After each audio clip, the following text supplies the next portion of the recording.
सुरेश एक छोटे से शहर में अपनी पत्नी और 2 बच्चों के साथ रहता है। सुरेश पैसे कमाने के लिए शादियों में बांस के मंडप बनाता था। कुछ महीनों से शादियां कम हो रही थी, इसीलिए सुरेश का काम मंद था। जब सुरेश के पास मंडप का काम नहीं होता था तो वो इलेक्ट्रीशियन का काम करता था। सुरेश ज्यादा से ज्यादा पैसे कमाने का सोचा करता था। अगर किसी और को इलेक्ट्रीशियन की जरूरत होगी तो मुझे बता देना। हाँ हाँ बता देंगे। वैसे तुझे सोलर पैनल फिट करने आता है क्या? सोलर पैनल, ये क्या होता है? कुछ सालों में सबके घरों में सोलर पैनल ही फिट होगा। घर में सोलर पैनल लगाने से बिजली खरीदने की कोई जरूरत नहीं पड़ेगी। बिजली धूप से ही उत्पन्न हो जाती है। ये तो बहुत अच्छी तकनीक है, मैं इसके बारे में पता करूँगा। सुरेश की पत्नी का नाम छाया है। पता है ना, कल से रश्मि और सूरज का स्कूल शुरू होने वाला है। स्कूल वालों ने साफ साफ कह दिया है, अगर स्कूल की फीस नहीं भरेंगे तो बच्चों को बैठने नहीं देंगे। सुरेश खर्चे का हिसाब करता है, घर का खर्चा, बच्चों के स्कूल का खर्चा, सब पैसे देखकर बस 1000 रुपए ही बच रहे थे। सुरेश भाड़े के घर में रहता है। उसी दिन घर के मालिक भी पैसे लेने आते हैं। अरे सुरेश, कैसा है? मैं अच्छा हूँ, आपके पैसे तैयार हैं। आज सुबह मैंने किसका मुंह देखा? आज दिन बहुत अच्छा जा रहा है। तूने भी समय पे पहले घर का किराया दे दिया। पर सुरेश, 1000 रुपए कम है। क्या पैसे कम हो ही नहीं सकते? मैंने अभी सारा हिसाब किया है, दोबारा देखिए, पूरे 4000 होंगे। तूने 4000 रुपए सही दिए, पर घर का किराया 1000 रुपए बढ़ गया है। इतने खर्चे हैं, ऊपर से काम भी कम है। ऐसी हालत में घर का किराया तो मत बढ़ाइए, मैं गरीब कैसे दे पाऊंगा? सुरेश मकान मालिक से बहुत विनती करता है, किराया ना बढ़ाए, पर मकान मालिक सुरेश की एक नहीं सुनता है।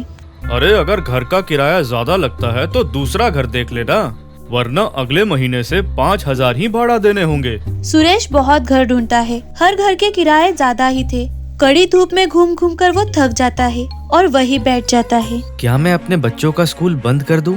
नहीं नहीं, मेरे दोनों बच्चे पढ़ाई में बहुत होशियार हैं, कोई न कोई रास्ता निकल ही जाएगा। सुरेश बुरी तरह से थक कर घर आता है। कोई कम किराए वाला घर मिला? अरे नहीं छाया, हर जगह घर का किराया ज्यादा ही है। तभी सुरेश का बेटा सूरज आता है और सुरेश से नाव बनाने की जिद करने लगता है। बेटा अभी नहीं, पापा थक गए हैं। बनाओ ना पापा, कितने दिनों से कह रहा हूँ। सुरेश सब कुछ भुलाकर नाव बनाने में लग जाता है। सुरेश के पास बहुत बांस थे। 10-12 बांस एक साथ जोड़कर वो एक नाव बना देता है और वो बांस पानी में तैरने लगते हैं। दोनों बाप बेटे नाव के ऊपर खड़े हो जाते हैं। इस बात से सूरज बहुत ज्यादा खुश हो जाता है। पापा, अगर हम इससे भी बड़ा नाव बनाए तो? इतनी बड़ी नाव क्यों चाहिए?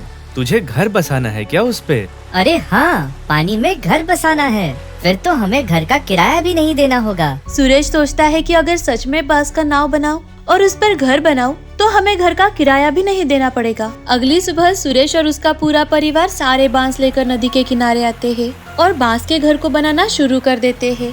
2 दिनों की कड़ी मेहनत के बाद उनका बांस का घर तैयार हो जाता है और पूरा परिवार एक साथ बांस के तैयार हुए घर में रहने लगते हैं। घर तो बन गया, पर बिजली कैसे आएगी हमारे घर में? वो भी हो जाएगा। सुरेश सोलर पैनल के बारे में जानता था, पर उसके बारे में अधिक जानकारी लेने के लिए वो बाजार गया। गांव में रहने वाला एक सेठ सुरेश का घर देखता है और वो उसे बहुत ज्यादा पसंद आता है। अरे वाह, ये तो बहुत बढ़िया है। क्या तुम मुझे अपना ये तैरता हुआ घर एक दिन के लिए किराए पर दोगे? कल मेरे बेटे का जन्मदिन है। ऐसे तैरते हुए घर में जन्मदिन मनाने का अलग ही अनुभव होगा। वो आदमी सुरेश को एडवांस में 2000 रुपए देता है और सुरेश किराए पर घर देने के लिए तैयार हो जाता है। उन पैसों से सुरेश सोलर पैनल लगाने की सामग्री लेकर आता है और खुद बैठकर उसने पूरा सोलर पैनल जोड़ दिया। अब बांस के तैयार हुए घर में बिजली भी आ गई।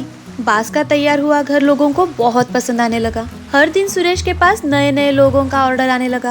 अरे भैया, मेरी शादी है, मेरी पत्नी चाहती है जयमाला बांस के तैरते हुए घर में हो जाएगा, पर एडवांस पैसे लगेंगे। सुरेश सबसे एडवांस पैसे लेता है और उन पैसों से सुरेश और बांस के घर बनाता है।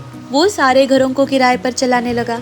सुरेश ने सोचा था कि वो खुद बांस के तैयार घर में रहेगा किराया बचाने के लिए, लेकिन उसका बांस का तैयार घर तो सुपर हिट था। हर दिन वो किराए पर जाता। सुरेश को इतना मुनाफा हो गया कि उसने एक बड़ा सा घर खरीद लिया। सुरेश के तैरते बांस के घर ने तो उसकी किस्मत ही बदल दी। बहुत समय पहले की बात है। रामपुर नाम के गांव में राधा और रमेश दोनों पति पत्नी रहा करते थे। दोनों खेती करके अपना गुजारा किया करते थे। शादी के 1 साल बाद राधा जुड़वा बच्चियों को जन्म देती है। दोनों बच्चियों को देखकर रमेश बहुत ज्यादा खुश हो जाता है। राधा और रमेश उनका नाम मीना और सीमा रखते हैं। दोनों दिखने में बहुत ही सुंदर थी।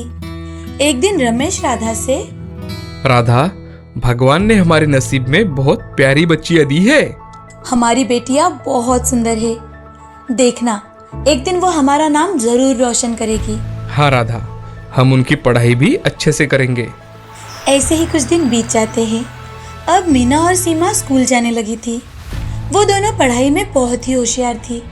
दोनों अपनी पढ़ाई करके अपने माँ पिताजी का भी कामों में हाथ बटाया करती थी। रमेश का पूरा परिवार हंसी खुशी से रहता था। एक दिन,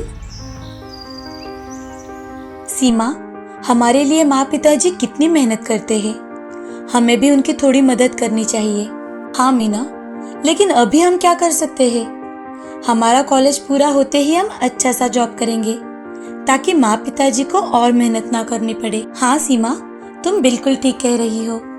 दोनों की बातें रमेश और राधा सुन लेते हैं। तभी रमेश, राधा, बच्चियां कब इतनी बड़ी और समझदार हो गई समझ ही नहीं आया।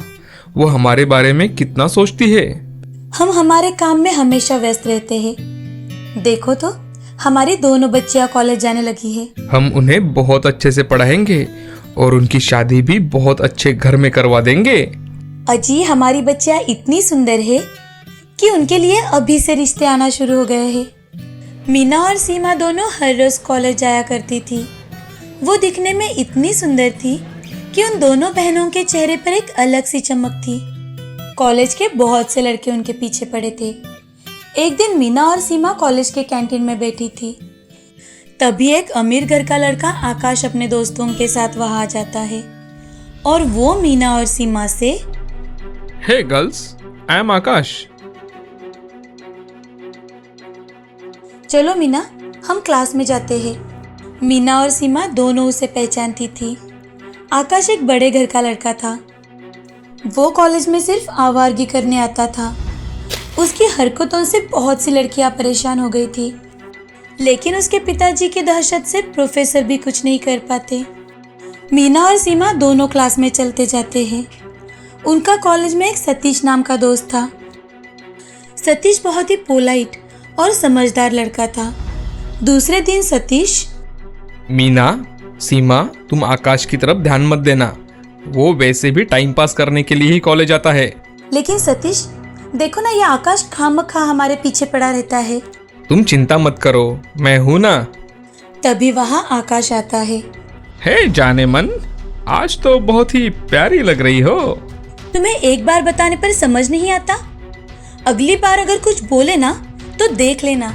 अच्छा, अगर देखा तो क्या करोगी बताओ? अरे आकाश, छोड़ दो ना, क्यों तंग करते हो दोनों को? क्यों रे झिंगुर, तेरी कौन लगती है वो? लगता है एक से मन नहीं भरा तेरा, इसलिए दोनों बहनों को पटा रहा है। मीना और सीमा मेरी दोस्त है, उनके बारे में कुछ मत बोलना प्लीज। तभी सीमा उसे एक जोर का थप्पड़ लगाती है और दोनों वहां से चली जाती है। तभी कॉलेज के सभी लड़के और लड़की आकाश की ओर देखकर हंसने लगते हैं। आकाश गुस्से से वहां से चला जाता है। इन्होंने पूरे कॉलेज के सामने मेरी इंसल्ट की है, अब मैं इन दोनों को नहीं छोड़ूंगा। एक दिन मीना और सीमा दोनों बहनें कॉलेज से घर जा रही थी। तभी आकाश पीछे से जोर से कार लेकर आता है और दोनों का जानबूझकर एक्सीडेंट करवाता है। दोनों बहनों की ज्यादा खून बहने से वहीं पर मौत हो जाती है। रास्ते के लोग उनका कॉलेज का आईडी देखकर उनके घर पे बताते हैं। दोनों के मरने की खबर सुनकर उनके माँ पिताजी बहुत रोने लगते हैं। कॉलेज में भी सब लोग बहुत दुखी थे। मीना और सीमा की माँ को तो ये खबर सुनकर बहुत बड़ा सदमा पहुंचा था, क्योंकि अब उनका इस दुनिया में कोई सहारा नहीं बचा था। एक दिन, हे भगवान, आपने तो हमारी जिंदगी ही छीन ली। हमारे बच्चियों ने किसी का क्या बिगाड़ा था? ऐसे ही कुछ दिन बीत जाते हैं। मीना और सीमा अब चुड़ैल बनकर रात के समय गांव में घूमने लगती है। अब तो हम इस आकाश का बदला लेकर ही रहेंगे। हाँ मीना, हमने उसका क्या बिगाड़ा था?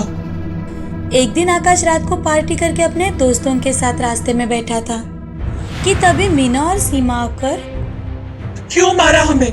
क्यों मारा? हमने तुम्हारा क्या बिगाड़ा था?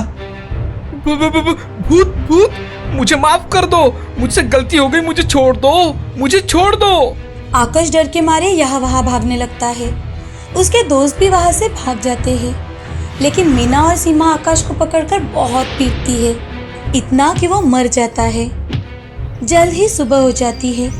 सुबह जब लोग आकाश की लाश देखते हैं तो वो दंग रह जाते हैं। उसके बाद मीना और सीमा कभी चुड़ैल बनकर नहीं आती और किसी को तंग नहीं करती।